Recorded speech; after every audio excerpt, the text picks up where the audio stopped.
किन्नरों के देवता कौन हैं? क्यों होती है एक दिन की शादी? महाभारत के अर्जुन से क्या है कनेक्शन? भारत में किन्नरों के कई समाज है। बड़ी संख्या में किन्नर भारत में निवास करते हैं। हर शहर में आपको किन्नर मिल जाएंगे। होली, दिवाली या किसी के यहाँ संतान के जन्म पर ये लोग आते हैं और सभी को आशीर्वाद देते हैं। ऐसी जन श्रुति है कि प्रभु श्री राम ने किन्नरों का आशीर्वाद देकर कहा था कि कलयुग में तुम्हारा राज्य होगा। भारत में अब तो किन्नरों का एक अखाड़ा भी है, जिसकी आचार्य महामंडलेश्वर लक्ष्मी नारायण त्रिपाठी है। किन्नरों के देवता कौन हैं? देश भर में जितने भी किन्नर हैं, उन सभी के देवता इरावण हैं। क्यों होती है एक दिन की शादी?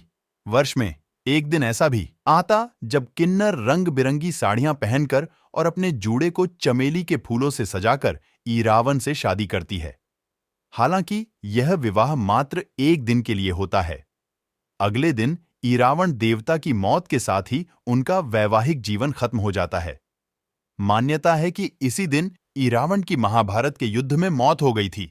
इसकी याद में हजारों किन्नर तमिलनाडु के कूवागम गांव में एकत्रित होते हैं, जहां वे अपनी जिंदगी के सबसे महत्वपूर्ण दिन वार्षिक शादी समारोह में शिरकत करते हैं।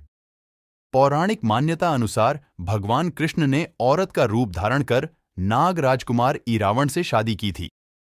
विल्लुपुरम जिले के इस गांव में इरावण की पूजा कूथांदवार के रूप में होती है। हजारों किन्नर इरावण की दुल्हन के रूप में शादी समारोह में शिरकत करती हैं और मंदिर के पुजारी ने उनकी गर्दन में कलावा बांधवाती हैं। महाभारत के अर्जुन से क्या है कनेक्शन? मान्यता अनुसार महाभारत युद्ध में एक समय ऐसा आता है जब पांडवों को अपनी जीत के लिए मां काली के चरणों में स्वैच्छिक रूप से किसी पुरुष की बलि हेतु एक राजकुमार की जरूरत पड़ती है।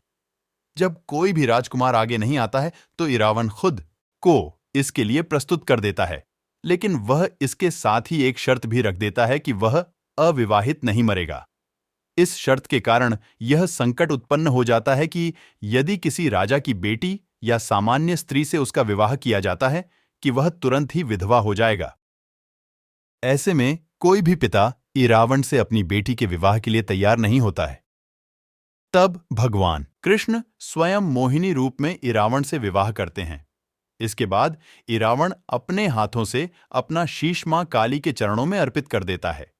इरावण की मृत्यु के पश्चात कृष्ण उसी मोहिनी रूप में काफी देर तक उसकी मृत्यु का विलाप भी करते हैं। अब चूंकि कृष्ण पुरुष होते हुए स्त्री रूप में इरावण से शादी रचाते हैं, इसलिए किन्नर जो कि स्त्री रूप में पुरुष माने जाते हैं, वह भी इरावण से एक रात की शादी रचाते हैं और उन्हें अपना आराध्य देव मानते हैं।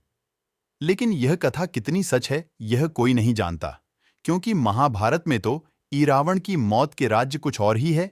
इरावण अर्जुन का पुत्र था। इसका जन्म विशेष काल परिस्थिति में हुआ था।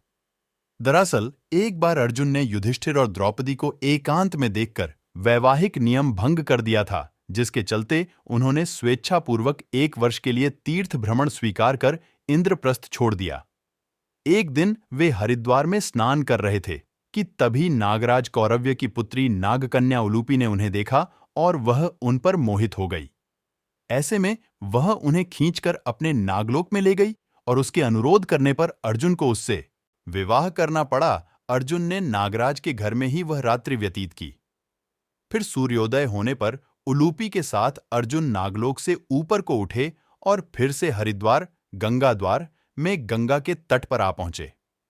उलूपी उन्हें वहां छोड़कर पुनः अपने घर को लौट गई। जाते समय उसने अर्जुन को यह वर दिया कि आप जल में सर्वत्र अजेय होंगे और सभी जलचर आपके वश में रहेंगे।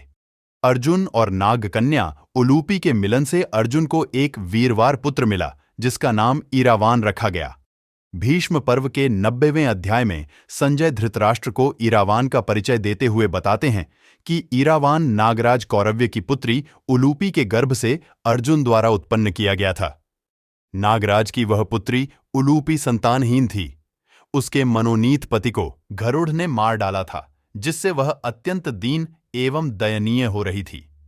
ऐरावत वंशी कौरव्य नाग ने उसे अर्जुन को अर्पित किया और अर्जुन ने उस नागकन्या को भार्या रूप में ग्रहण किया था। इस प्रकार अर्जुन पुत्र उत्पन्न हुआ था। इरावान सदा मातृकुल में रहा।